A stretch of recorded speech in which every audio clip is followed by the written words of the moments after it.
And a very good morning to you. This is the Talk of the Town. My guest this morning is Professor Emeritus, University of Colombo, Professor Jayadeva Uyangoda. Good morning to you, sir. Good morning.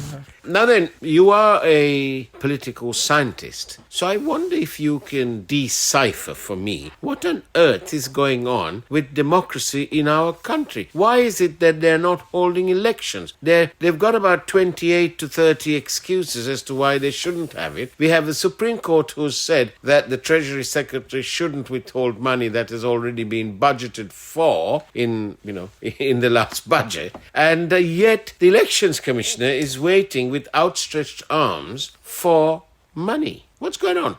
You see, we have a bunch of rulers who are afraid of elections, who are afraid of democracy, and who are afraid of the people.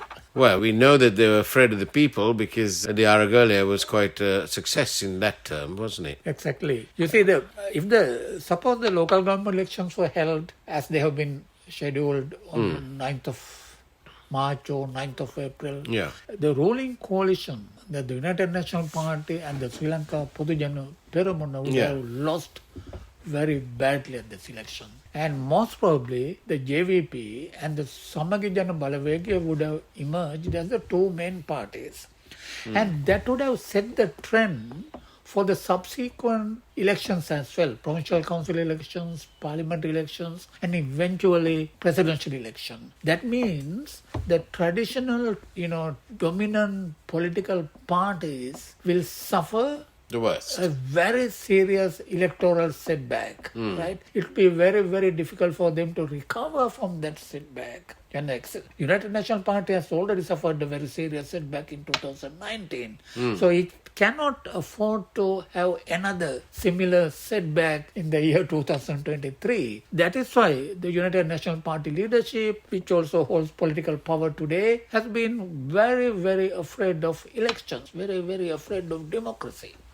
Although it wouldn't take much for the United National Party to suffer a setback, they've only got one bonus seat. So it's not much, doesn't take much to lose. But the irony of it is that with that party, with one seat in parliament, is holding the big executive power of the country, and that party has also been able to control the Sri Lanka Podujana Peramuna, at least a large chunk of the MPs of the ruling party. So that's the nature of Sri Lankan politics. The Sri Lankan politicians, not only of the Podujana Peramuna, most of the Sri Lankan politicians do not have permanent loyalties either to their political party or their leader or to any principles. Their loyalty is to either themselves or to their bank account. Exactly.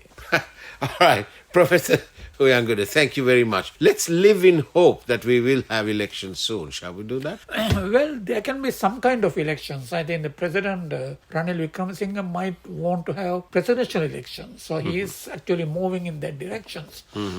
On the assumption that in a context of a deeply divided and fragmented opposition, and he might be in a better position to dictate terms, right? And so he can win. So, but still we don't know. Sri Lankan politics has entered a phase of tremendous uncertainty.